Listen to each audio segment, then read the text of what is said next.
On est en place. Hier, ça n'a pas été facile. Et n'oublions pas, Madagascar a des joueurs de qualité aussi. Et la première partie a été très difficile pour nous. Je ne savais pas pourquoi, mais je pense qu'en deuxième partie, on a essayé de remonter un peu les trucs. Et ça a un peu marché. Mais je pense que, vous savez, chaque jour, on essaie de former une équipe. Il y a encore des nouveaux qui ont intégré le groupe. Donc tout le temps on essaie de former un groupe solide, un groupe homogène pour affronter les échéances à venir et surtout le match contre le...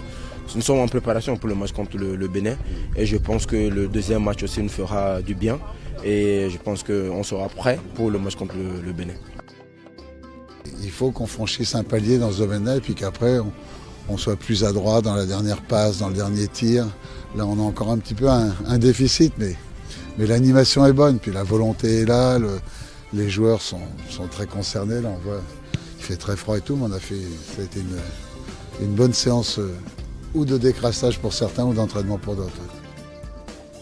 Ça va être très costaud parce que quand vous avez des joueurs comme Kessié, Aoulou, Seri, Bailly derrière,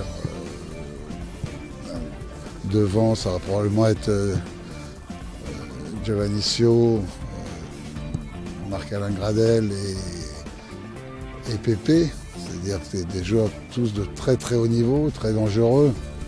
Bien évidemment, il va falloir que là on soit super bien organisé tactiquement et qu'on ne perde pas certains ballons de relance.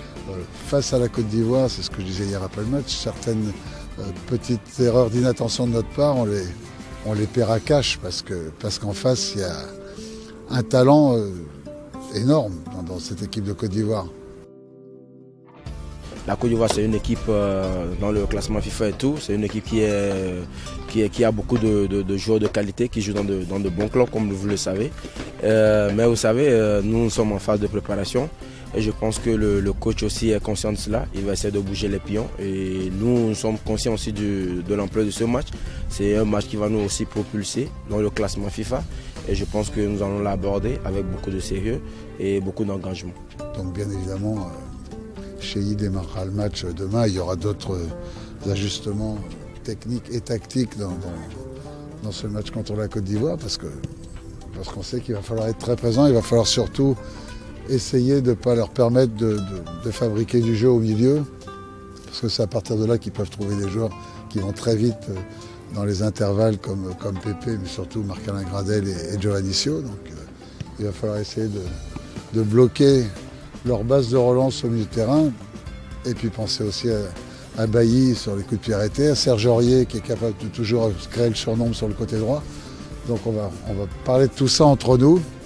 Mais c'est super d'avoir un match contre la Côte d'Ivoire parce qu'il faut qu'on rencontre toutes les grosses équipes, même s'ils ont raté de peu la Coupe du Monde, de leur faute, je pense, mais il y a toujours un énorme potentiel de talent dans cette équipe de Côte d'Ivoire.